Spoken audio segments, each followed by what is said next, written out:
Hi, my name's Monique. I'm the Catholic scrapbooker and I'm glad you're here. So today I'm going to be working on a mixed media page using Creative Memories Bright White Cardstock. I've only been a Creative Memories advisor now for about 2 months, and I've learned that they're just introducing splattering. Now I don't know if you're anything like me, but I've been scrapbooking for 20 years and I've done mixed media quite a bit over the last 10 years. And I'm looking forward to finding a way to adding mixed media into Creative Memories layouts. I'm not familiar with Creative Memories. I kind of just jumped in head first, but I'm here. I'm game for it, so let's see what happens. So Creative Memories cardstock is a bright white. It doesn't tell you the GSM on it, so I'll have to find that out, and I can put that in the description below. But basically what you would need, and I use the Dina Wakley clear gesso because it helps to like prime the paper so that your paint doesn't just soak in and you can't do anything with it. So the first thing I'm going to do is I'm going to prime my paper. And you can do this any way you want. You can use a paintbrush. You can use a gift card. The choice is yours. You can use a wet paintbrush, a dry paintbrush, but usually I go over like this. And I kind of just prime my page.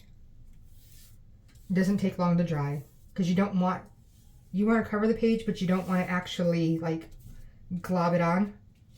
So if the paintbrush isn't working for you, gift cards work too. And you just kind of scrape it across. And it covers. The scraping noise can get annoying after a while, but it does the trick when you're in a pinch.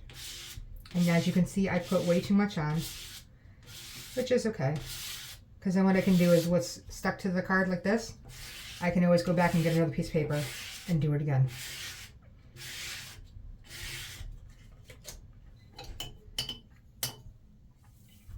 So I'm going to even this out.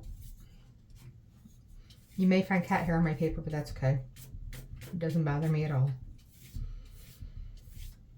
Just smooth it out. And this time I'm going to let it air dry. I'm going to grab another piece of paper and do the same thing. Try not to put that in my teacup. Oops. Grab another piece. And the gesso I have left over, I'm just going to prime that paper too. As I drop this one, which is okay.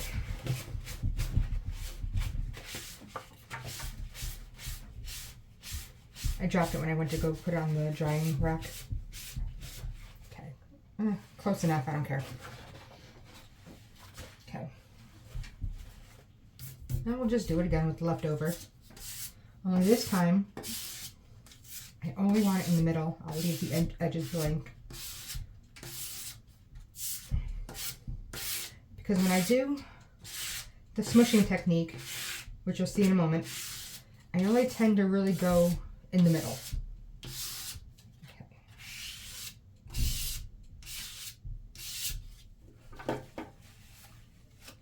Okay. This one can get set aside to dry too.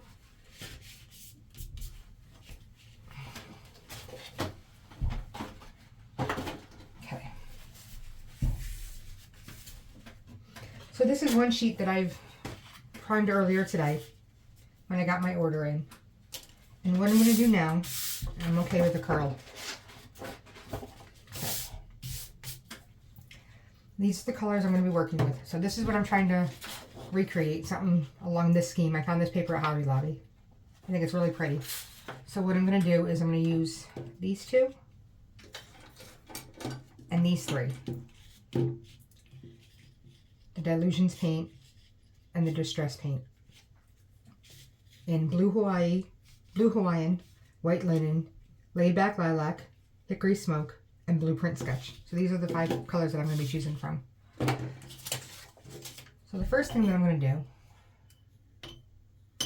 I'll use a different paintbrush. You can do it one of two ways. You can either wet your paper, or you can wet your plastic.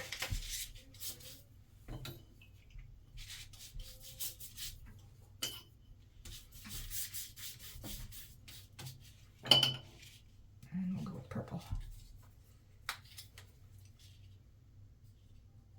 You don't need a lot of paint, but let's see what happens. Oops. Okay. And what I'm going to do, I'm going to mix it together.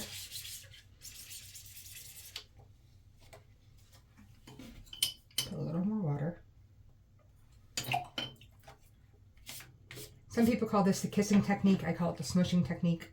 And basically what I'm going to do is I'm going to take it and I'm just going to kind of smush it against the paper to create different colors, I guess.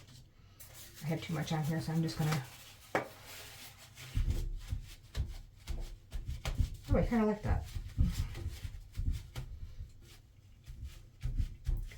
Forgive the noise and the echoing from my table. I'm sitting in my closet right now behind my refrigerator, so I can have a little bit of privacy so the cat doesn't jump on this again. Okay, I like it.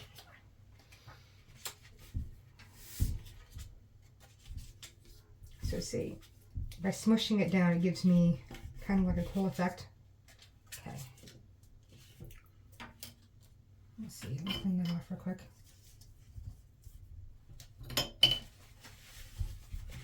Okay, I want a little bit of blue in there. I just don't know if I want the brighter blue or the darker blue. I'm going to kind of mix them together and see what happens.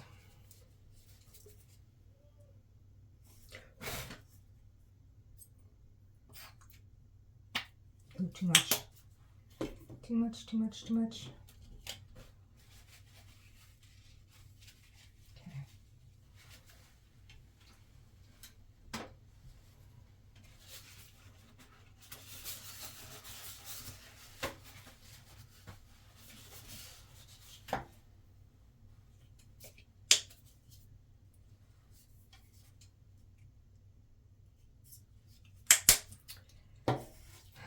Because it's Dallas Cowboy colors. Sorry, we're Giants fans here. But anyways, let's see here. Oh, that's kind of close.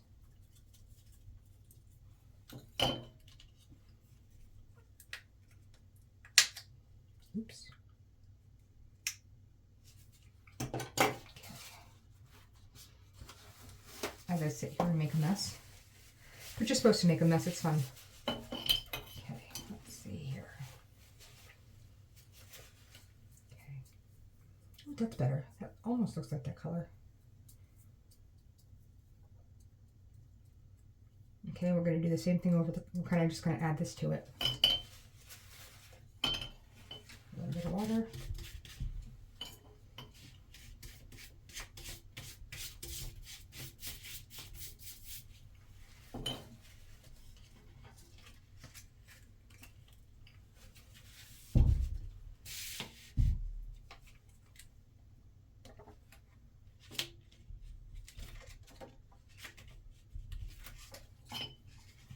Add more water to that.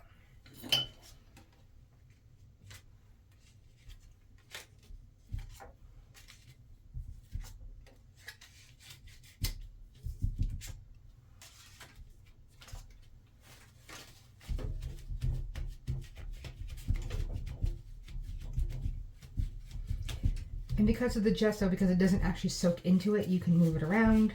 You can pick up the extra paint.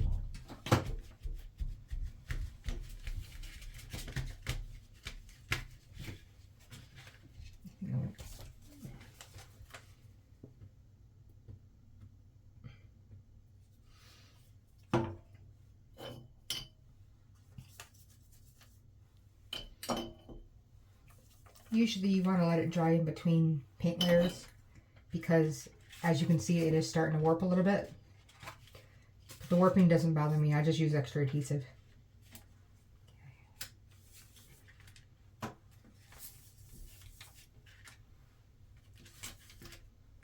you can also I like the gesso because I can also take it and I can pick up the extra paint that I have over here and just kind of like plop it down.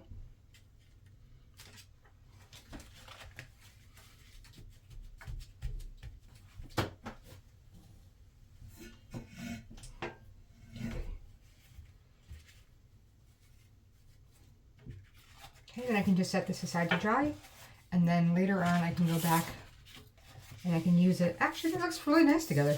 Look at that. That works. And I'm happy with it. So yeah, I can always go and I can cut this down in half and use it as part of my base. Or I can use this as my base and kind of just, well, that's not going to work very well, but I can use this. It does look nice together. Okay. I'm just going to put that aside, and then I think I like it. I'm going to leave it alone. All right.